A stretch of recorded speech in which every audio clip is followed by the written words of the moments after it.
So the question is, do I see the digital era as providing a different opportunity than the traditional way of teaching in terms of theory and then practice, where the digital age perhaps they can be intertwined?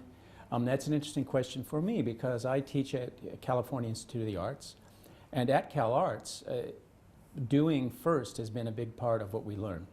So you learn the technology enough to begin, but then hands-on experience and working is the model that Alexander McKendrick, Sandy McKendrick, the original dean, put in place back in 1970. So that's been my model of education all along. So the digital era simply magnifies that potential. And perhaps most importantly, it allows for students to experiment at very little financial cost. When one was shooting 16 millimeter or 35 millimeter film, it was a very expensive proposition, and mistakes were hard-earned in that sense. So with the digital era, there's more flexibility. And then, of course, we have tools that allow for shooting in available light and different conditions, so it's very broad. My own experience as a young student was to work with the half-inch black and white videotape on the Sony Portapak systems, and that meant I could shoot 20 minutes, single take, and for $11. So I was not inhibited, and it also caused me to think of different ways of making films.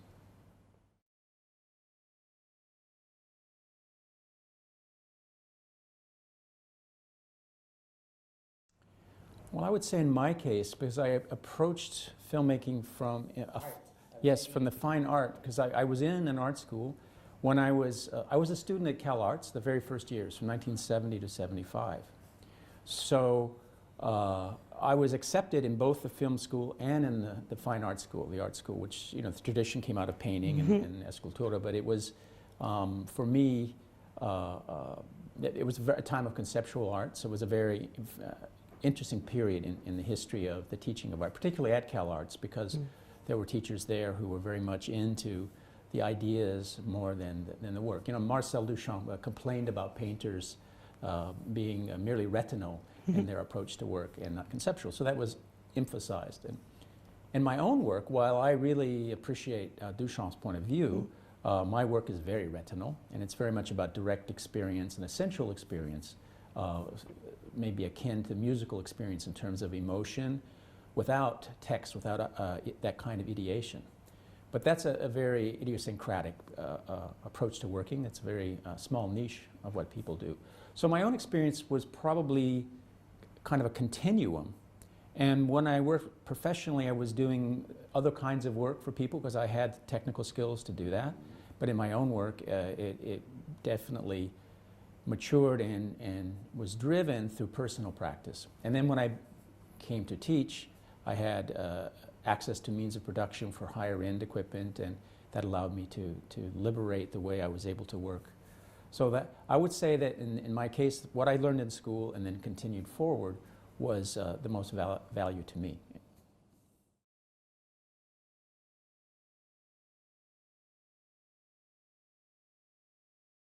It's a very good question.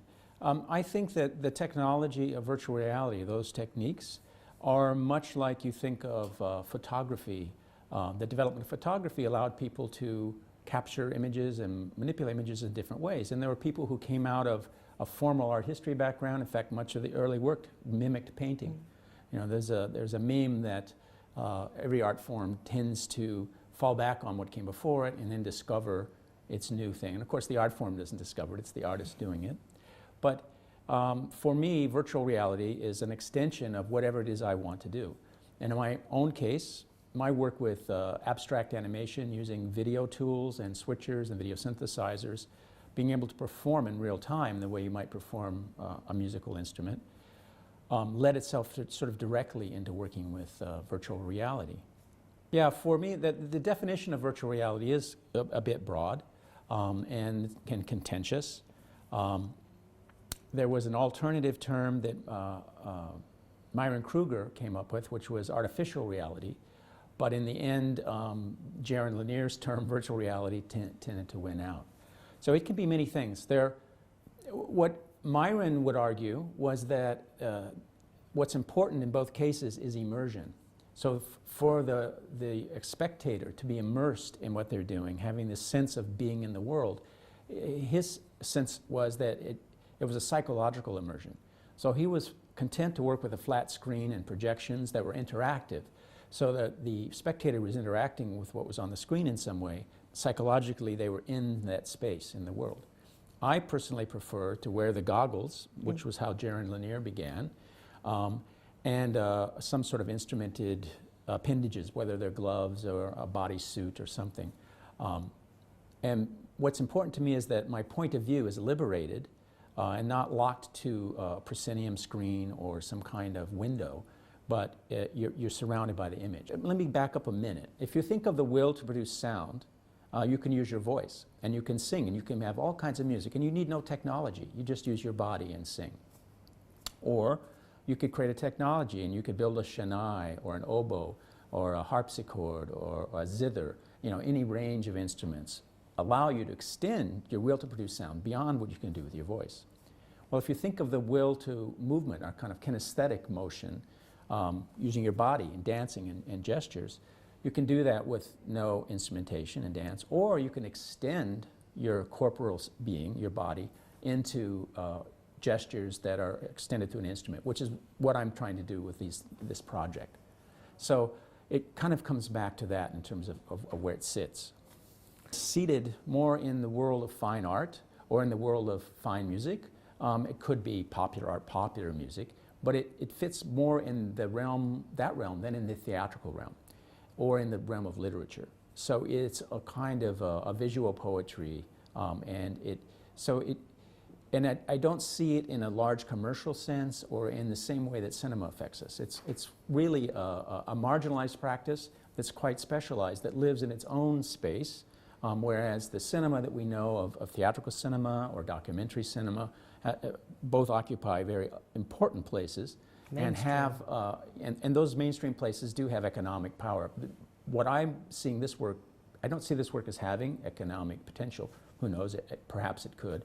But it's my interest in it is not driven by that. So, thank you very much. You're very welcome.